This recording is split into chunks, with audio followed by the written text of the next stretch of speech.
নমস্কার।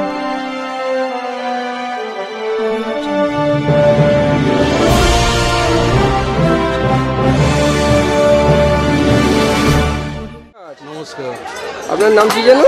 আমার নাম অলোক কুমার নস্কর। আচ্ছা, আপনার তো অনেক বই আছে। হ্যাঁ, অনেক বই আছে। কতগুলো বই আজ অবধি করলেন?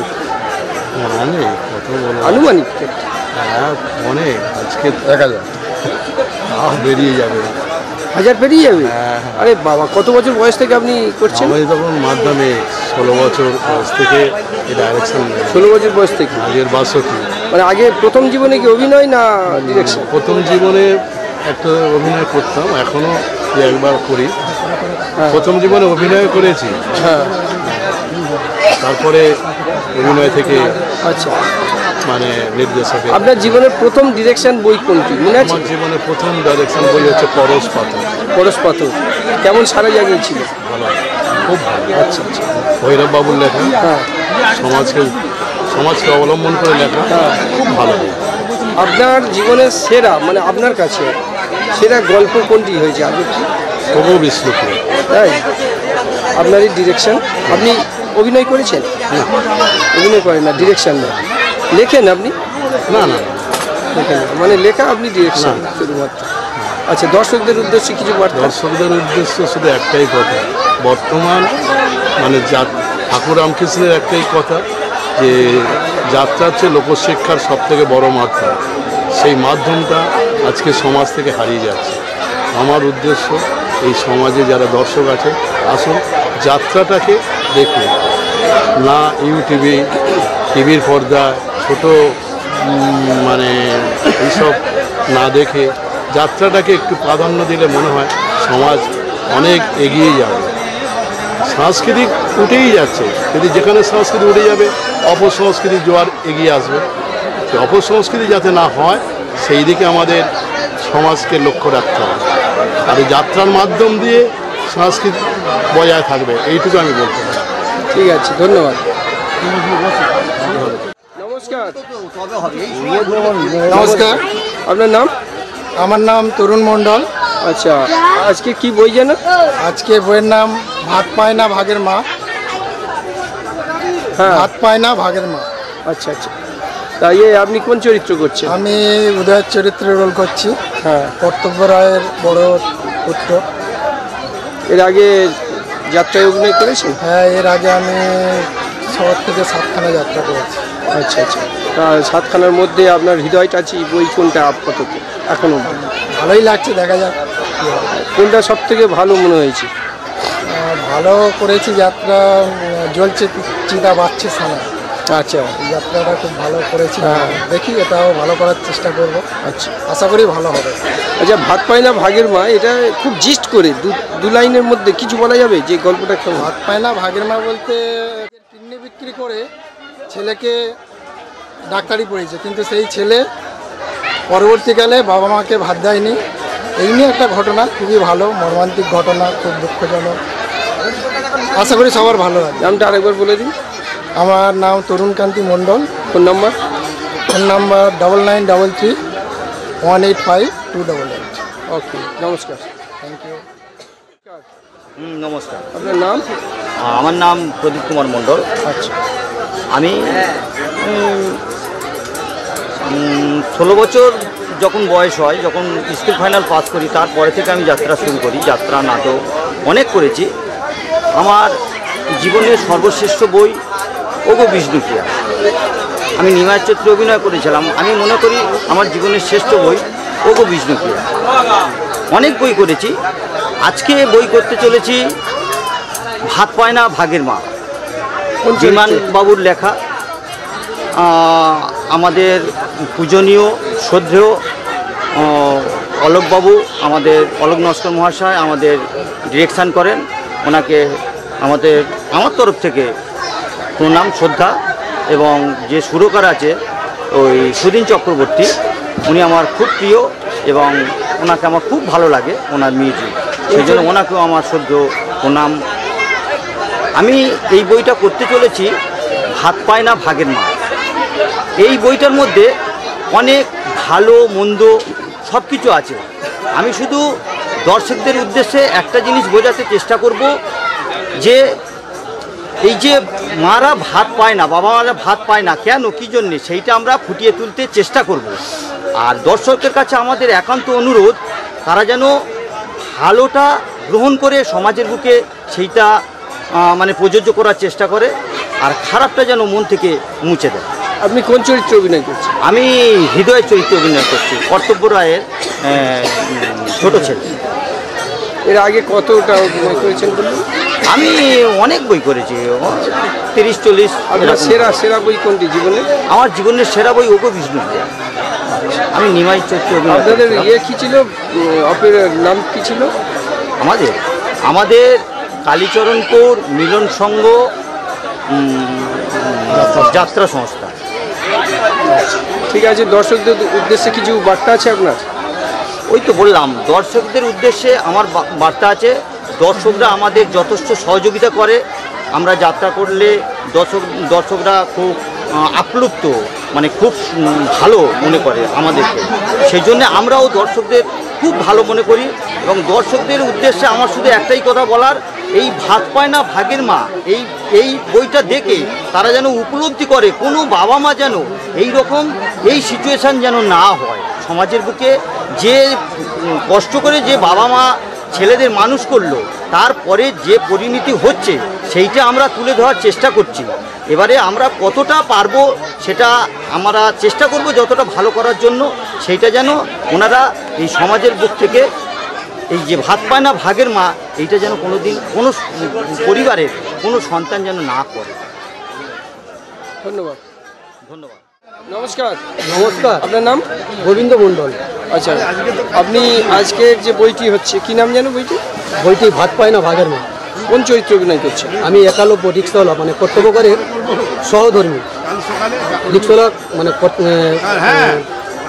একালব্যর অভিনয় চরিত্র করছি। হ্যাঁ। ও যে দুটো ছেলেকে যে ডাক্তারি লেখাপড়া করিয়েছে কিডনি বিক্রি করে, সেই ছেলে দুটো ভাত দেয়নি, সেইটা এই রিক্সাওয়ালা সহধর্মী দেখাশোনা করেছে বাবাকে। আমার খুব ভালো লেগেছে, অভিনয় করে আমার খুব ভালো লাগছে। আপনার জীবনে কত নম্বর বই? আমার জীবনে মিনিমাম 30 নম্বর। এটা ঠিক আছে, ধন্যবাদ। নমস্কার। আপনার নাম? আলান মণ্ডল। আজকের বইয়ের নাম কি? ভাত পায় না ভাগের মা। আচ্ছা, কত নম্বর বই আপনার জীবনে এটি? আমি অনেকগুলো বই করেছি, আনুমানিক? হ্যাঁ 15-16। এমন কোন অভিনয় করেছেন যেটি বাস্তবের সাথে মিলে গেছে আপনার মনে হচ্ছে? যেমন সিঁদুর আছে স্বামী নেই, বলছি তো বাজ্যে সানাই। বা ধরুন সত্য কেঁদে ফেলেছেন বা প্রত্যেকটা এরকম হয়েছে, স্টেজের মধ্যে কেঁদে ফেলেছেন, সেটা কোন বই? বলছি তো বাজ্যে সানাই, সিঁদুর আছে স্বামী নেই। আচ্ছা। আজকের এই যে ভাত পায় না ভাগের মা, এটা ভাত পায় না ভাগের মা, এতেও মানে দুর্দর্শ অভিনয়, যেটা হচ্ছে বাবার অভিনয় করছি আমি। ছেলেদের মানে মানুষ করার পরেও হচ্ছে যে ছেলেরা মানে বাবাকে ত্যাগ করে চলে যাবে, তাতেও মানে খুব দুঃখজনক অভিনয়। তাতে থেকে আমার আন্তরিক থেকে মানে কান্না বেরিয়ে আসছে, বা সেই হিসাবে আমি অভিনয়ও করেছি, বা সেটা করানোর জন্য, মানুষকে বোঝানোর জন্য, সেটা আরও ফুটিয়ে তোলার জন্য আরও চেষ্টা করব। এবার কতটা মা সরস্বতীর কৃপা করতে পারি সেটা তার উপরে ভরসা। ঠিক আছে, ধন্যবাদ। শুরুর আগে আমরা কয়েক মিনিট সময় চেয়ে নেব। আমাদের যাত্রার সাথী ঈশ্বর পরিতোষ মণ্ডল আজ আমাদের মধ্যে নেই, তার উদ্দেশ্যে আমরা 1 মিনিট নীরবতা পালন করব। তারপর আমাদের দ্বিতীয় পর্ব, আজকের যাত্রা ভাত পায় না ভাগের মা, আমরা শুরু করব। আপনারা আমাদের একটু সহযোগিতা করবেন, আমরা আশা করব আপনাদের মনোরঞ্জন করার জন্য ভাত পায় না ভাগের মা এই যাত্রাটা পরিবেশন করতে চলেছি। আমাদের সেই পরিতোষ মণ্ডল স্মৃতির উদ্দেশ্যে আমরা 1 মিনিট নীরবতা পালন করব এবং তারপর আমার যাত্রা বন্ধুদের প্রত্যেককে বলবো এক এক করে তার আত্মার শান্তি কামনা করে তার ছবিতে যেন পুষ্পার্ঘ নিবেদন করে। আমাদের নীরবতার টাইম শুরু।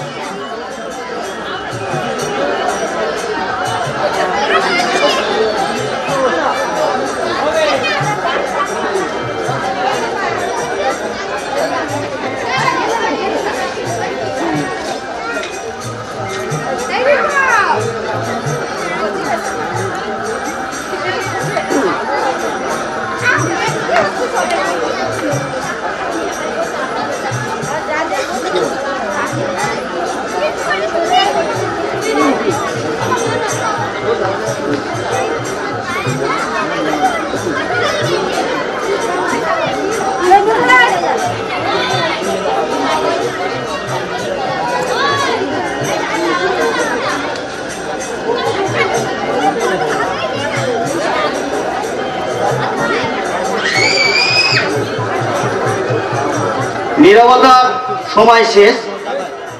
প্রথমে পুষ্পার্ঘ নিবেদন করতে বলবো পরিতোষ মণ্ডলের ছেলে সৌরভ মণ্ডলকে। তারপর এক এক করে আমাদের ছেলেদের প্রত্যেকে যেন তার আত্মার শান্তি কামনা করে পুষ্পার্ঘ নিবেদন করে।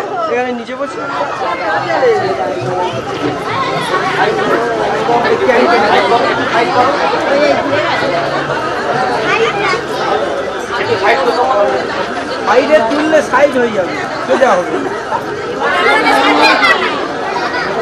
ও মিলনের এটা গাইড নিয়ে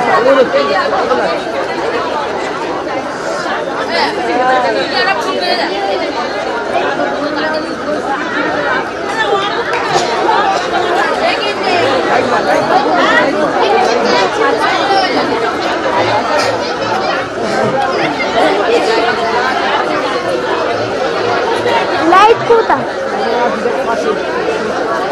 এইখানে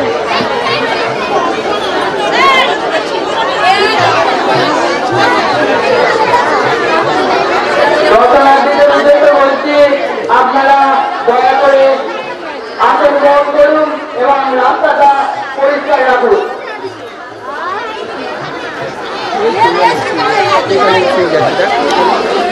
বসো বসো বসো তুমি।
হেমর চিত্ত পুণ্যতীর্থে জাগরে ধীরে এই ভারতের মহামানবের সাগর তীরে বিশ্বকবি রবীন্দ্রনাথ ঠাকুরের এই পংক্তিকে স্মরণ করে শুরু হোক আজ আমাদের পথ চলা। সর্বপ্রথমে উপস্থিত সুধী দর্শক মন্ডলীকে জানাই কালীচরণপুর মিলন সংঘ এবং কালীচরণপুর সার্বজনীন মহোৎসব ও কালী পূজা উৎসব কমিটির সকল সদস্য বৃন্দের পক্ষ থেকে সুধী দর্শক মন্ডলীকে আন্তরিক প্রীতি শুভেচ্ছা ও উষ্ণ অভিনন্দন। পরম পুরুষ যুগাবতার ঠাকুর শ্রী শ্রী রামকৃষ্ণ পরমহংসদেবের আশীর্বাদ মাথায় নিয়ে এবং পরমা প্রকৃতি শ্রী শ্রী মায়ের শ্রীচরণ স্মরণ করে এবং ভগবান রাধা গোবিন্দের চরণতলে শতকোটি প্রণতি জানিয়ে শুরু করতে চলেছি আজকের বড় মাপের সামাজিক যাত্রাপালা।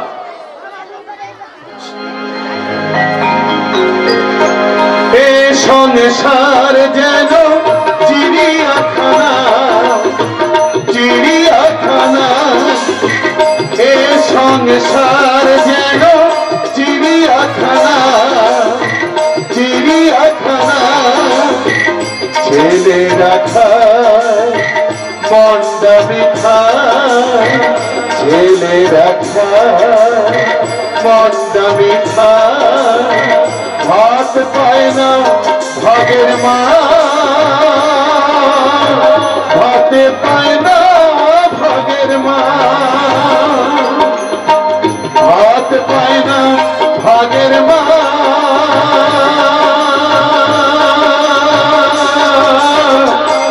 ভাতে পায় না ভাগের মা।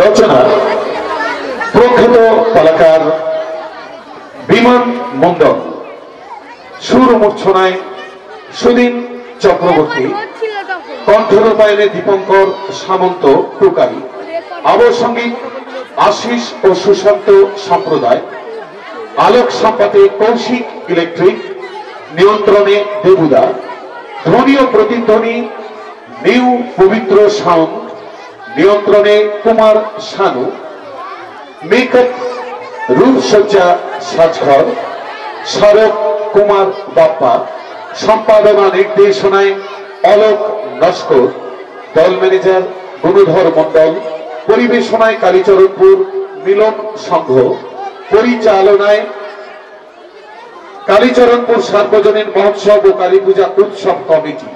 শুরু করছি সর্বকালের সর্বশ্রেষ্ঠ সামাজিক যাত্রাপালা, প্রেম প্রীতি ভালোবাসার এক সুমধুর ভাষ্য কাহিনী, এক নারী জীবনের বেদনা বিদুর আলেখ্য। বিমান মন্ডল রচিত, সুনীল চক্রবর্তী সুরারোপিত এবং অলোক নস্কর সম্পাদিত নির্দেশিত ভাত পায় না ভাগের মা।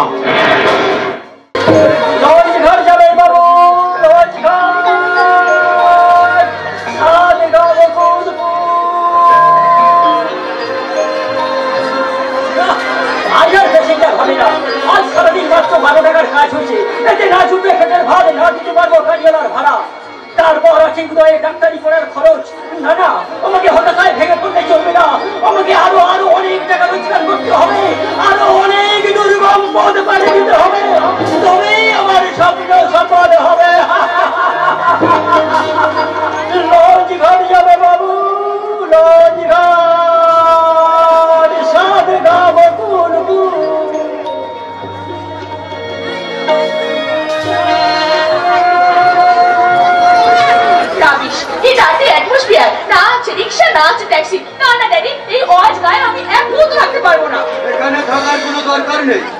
বিয়েটা হয়ে গেলে ওকে তোমার পিছনে ছুটতে হবে, কিন্তু যতক্ষণ বিয়েটা না ততক্ষণের গাইয়া ডাক্তারের মন চুকে চলতে হবে, তাই না ড্যাডি? ঠিক তাই। কিন্তু ড্যাডি আমি যেন হাঁটতে পারছি না। ওই তো সামনে ঢুকে না রিক্সা দেখছি, এই রিক্সাওয়ালা। হ্যাঁ, বকুলপুর যাবি? কত ভাড়া নিবি? 20 টাকা। এই সামান্য রাস্তায় যেতে 20 টাকা ভাড়া লাগবে। কেন এইটুকু হেঁটে গেলে তো আর কোনো ভাড়াই লাগবে না। আমরা কি করব আর কি করব না সেটা তোকে জ্ঞান দিতে হবে না। আচ্ছা কাজ কর, এই 10 টাকা দিচ্ছি, আর কোনো কথা বলিস না, রে গাড়িটা গাড়িতে চল। আমি রিক্সা, আমি কুলি নই। ল্যাগেজটা আপনি নিয়ে যেতে না পারেন, আপনার পূজনীয় বাবার মাথায় তুলে দিন। চুপ দিয়ে তো কে তুই? একালের একালক্ষ। জানিস তুই কার হাত ধরেছিস? জানি ধর্ম নেচার এই অধর্ম দাসে। চুপ রহ ছোট লোক, আপনার লাল চোখ থেকে একালক্ষ ভয় করে না। একালক্ষ যে হাত ধরে রাত ছাড়লে ছাড়ানো যায় না। ওকে ছেড়ে দাও একালক্ষ, বেঁচে গেলে নইলে যে হাতে এই পরিবৃতগুলোকে ভাবতে জুতো করেছিলে সেই হাত আপনার থেকে ঘুরিয়ে দিতাম। এখানে এক মতো নয়, জায়গাটা যেমন জঙ্গলে ভরা, এখানকার মানুষগুলো সঙ্গীত জানোয়ার। মুখ সামলে কথা বলুন সাহেব। এখানকার মানুষকে ভালোবেসে আপন না ভাবতে পারেন, কিন্তু অপমান আর অবজ্ঞা করার অধিকার আপনার নেই।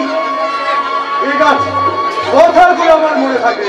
ঠিক ঠিক চব্বিশ ঘন্টার মধ্যে এই অপমানের প্রতিশোধ যদি না নিতে পারি, আমার নাম ধর্মদাস পাল নয়, আর আমার নাম ধর্মদাস পাল নয়।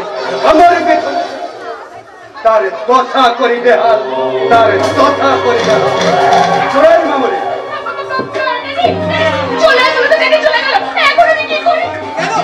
পায়ে হেঁটে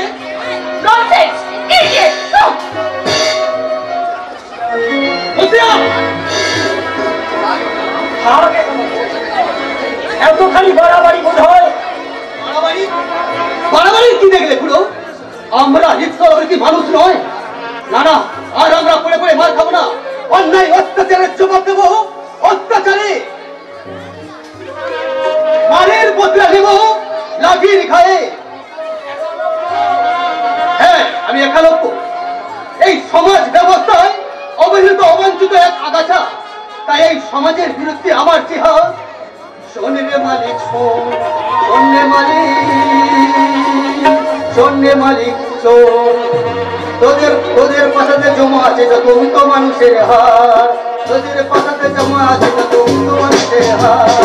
শোনে মালিক শোন, তোদের পাশাতে জমা আছে যত উন্নত মানুষের হার। হিসাব দিবি গীতার, হিসাব দিবি গীতার, হিসাব দিবি গীতার।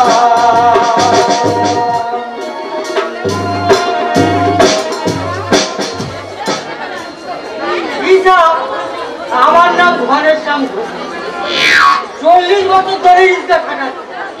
আমার কাছে হিসাবের গলমাল হবে না।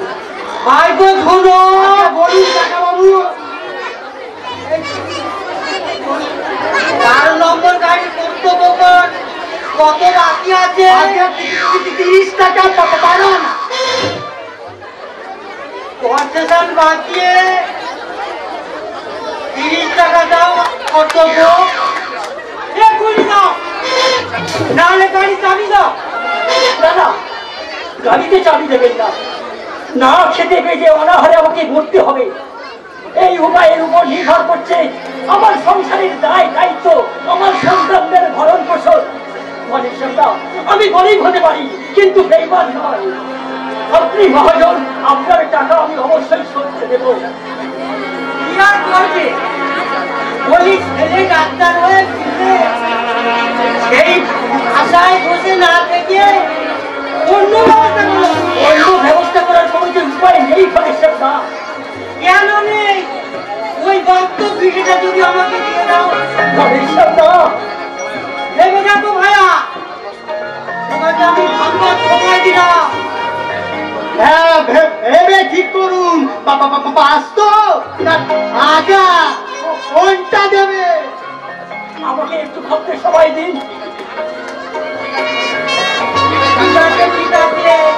ভেবে জানিও ভাইয়া, ফাঁকি দেওয়ার চেষ্টা করো না। আমার নাম ঘরের সব বন্ধু, এখনো ভুলিয়া বের করে আলুও টাইট করে দেবো। বাস্তবিকে লিখে নিতে পারলেই আমায় দিয়ে দেবে। আহা, কি আনন্দ! আমার নাম ঘনশ্যাম ঘুষু, বিয়ে হলো না কাকার কথায়, অবাধ্য হতে পারলাম না। লা লা লা লা লা লা। আকাশে দিকে যায়, সাগর শুকিয়ে যায়। একটা ভাড়া যদি পাওয়া গেল, তাও ঝগড়া করে হাতছাড়া হয়ে গেল। এখন কি করি? চারিদিকে পাওনাদার, তার উপর মেডিকেল ফাইনাল 10,000 টাকা পাঠাতে হবে। কি করি?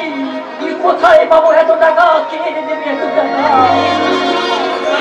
2 বছর হয়ে গেল, কারখানা খোলারও কোনো সিদ্ধান্ত নেই। উদারনীতি বলে বেকারত্বের আরাধনা, আর দেশি শিল্পের নামে বিদেশি শিল্পের রমরমা। একটা নতুন কাজে লেগেছে। কাজে? কি কাজে? দালালি। দালালি? কিসের দালালি? রক্ত কিডনি বিক্রির দালালি। রক্ত কিডনি? শুনেছি তোমার নাকি অনেক টাকা দরকার। হ্যাঁ বংশী, হ্যাঁ, আমার অনেক অনেক অনেক টাকা দরকার। কত টাকা চাই? 20,000 টাকা। 20,000? 20 নয়, 40,000 দেবো। 40,000? বিনিময়ে কি দিতে হবে? একটা কিডনি। একটা কিডনি মানুষ মরে না। বুঝেছি বংশী, বুঝেছি। কিডনি না দিলে এত টাকা পাওয়া যাবে না। টাকা না পেলে আমার উদয়ের পরীক্ষার টাকা আমি পাঠাতে পারবো না। না না, যে কোনো উপায়ে, যে কোনো মূল্যে আমার টাকা চাই বংশী, যে কোনো মূল্যে আমার টাকা চাই। তাহলে চলো ওই মনোরমা নার্সিং হোমে। তাই চলো বংশী।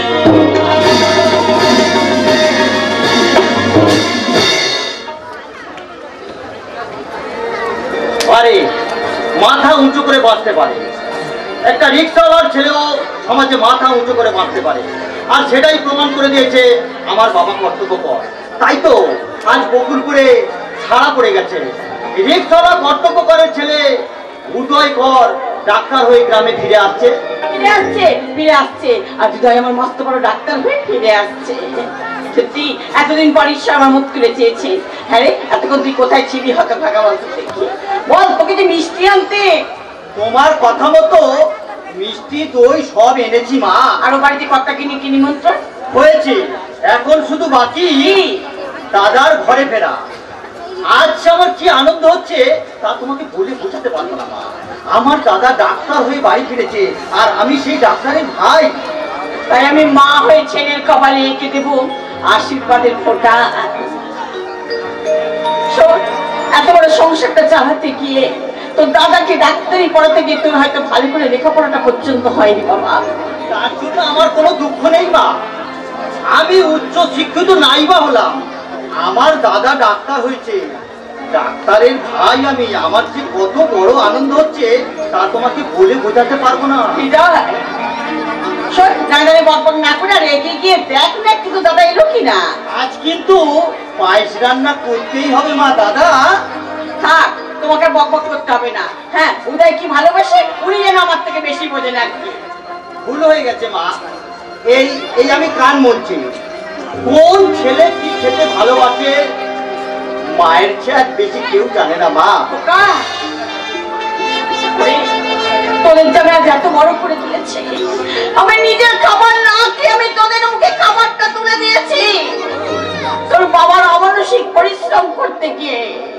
আমার দাদা ডাক্তার হয়েছে, তাই তো নাইবার রইল গাড়ি বাড়ি, নাইবার রইল ধন সম্পত্তি।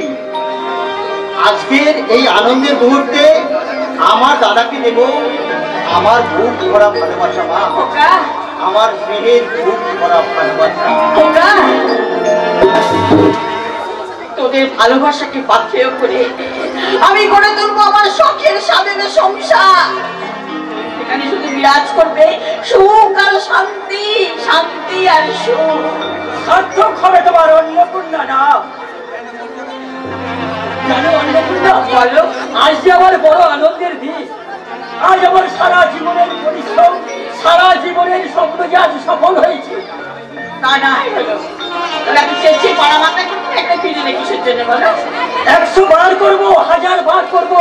আজ যে আমার উদয় এই বকুলপুর গ্রামে ডাক্তার হয়ে ফিরে আসছে, এই গরিব দুঃখী মানুষের চিকিৎসা করবে। তাই তো আমার মনে আজ আনন্দের জোয়ার বইছে গো, আনন্দের জোয়ার বইছে। ও তোমার সাথে অবাক করলে আমার এখন চলবে না, বুঝতে পারছো?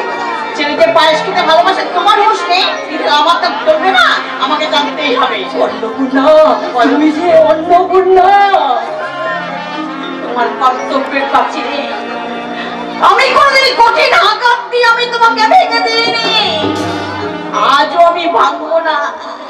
আমার চোখের জল চোখে শুকিয়ে গেছে, আমি মাটিতে পড়তে দিইনি। তাই সন্তানেরা সুখী হলে এই মায়ের থেকে খুশি আর কেউ হতে পারে না, আর কেউ হতে পারে। তাই করো অন্নপূর্ণা, তাই করো। সুখের ঘরে চাবি দিয়ে এই সুখের দরজাগুলো খুলে দাও। আমার সংসারে আমার প্রাণের সঞ্চার হোক, শান্তির বলয় ঢুকে খুশির হিন্দরে ভরে উঠুক।